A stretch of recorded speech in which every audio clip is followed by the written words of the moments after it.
High বন্ধুরা, আমি অনুপ ব্যানার্জি। আমার অনুপ ব্লগ চ্যানেলে তোমাদের সবাইকে স্বাগত জানাচ্ছি। চলে আসলাম নতুন ভিডিও নিয়ে। ফারাক্কা ব্যারেজ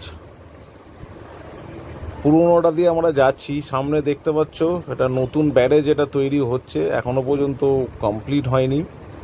কিন্তু নদীর জল একদম থই থই করছে। এই দেখো, থই থই করছে জল।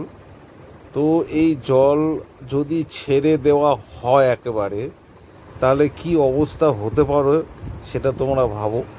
বিশেষ করে তো বাংলাদেশ তো আর জলের তলায় চলে যাবে, বাংলাদেশের তো কোনো অস্তিত্ব আর পাওয়া যাবে না। কিন্তু জলের প্রচণ্ড চাপ, প্রচুর পরিমাণে জল থই থই করছে।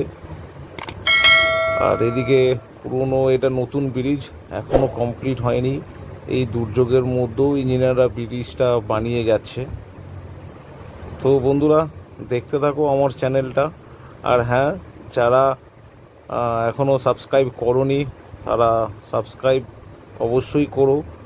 পাশে বেল আইকনটা প্রেস করে দিও, যাতে আগামী দিনের নতুন নতুন ভিডিওগুলো তোমাদের কাছে সরাসরি চলে আসতে পারে। আর যারা সাবস্ক্রাইব করেছো তাদের কাছে একটা লাইক তো অবশ্যই আশা করতে পারি। তো দেখতে থাকো, পাশাপাশি এনজয় করো। এই যে নদীর জলের যে এত বড় চাপ, মানে সামনে আমি ছিলাম, তাই তোমাদের দেখে আমি এটা একটা ভিডিও তুলে রাখলাম তোমাদের সঙ্গে শেয়ার করার জন্য। যে ব্রিজের যে পুলগুলো বানানো হয়েছে, যে কলমগুলো বানানো হয়েছে, সেই কলমগুলো কতটা জলের মধ্যে ডুবে গেছে। এই মাঝখানে যদি না ছাড়া যায়, তাহলে বুঝতে পারছো ব্রিজটাও ডুবে যাবে। খুব বেশি নয়, ব্রিজ থেকে তোমার কলম থেকে মোটামুটি ব্রিজের যে পিলারগুলো আছে সেগুলো থেকে মোটামুটি 5 ফুট দূরে হয়তো পুরো জল ব্রিজটা খেয়ে নিয়েছে।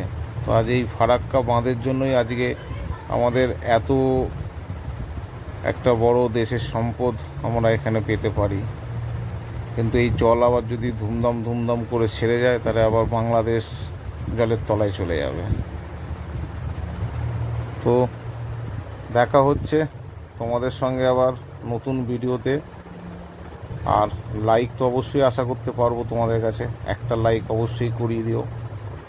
তো ভালো থেকো, সুস্থ থেকো, ভালো চিন্তা ভাবনাও করো, মানুষের ভালো করো যতটা পারো। দেখা হচ্ছে নেক্সট ভিডিওতে।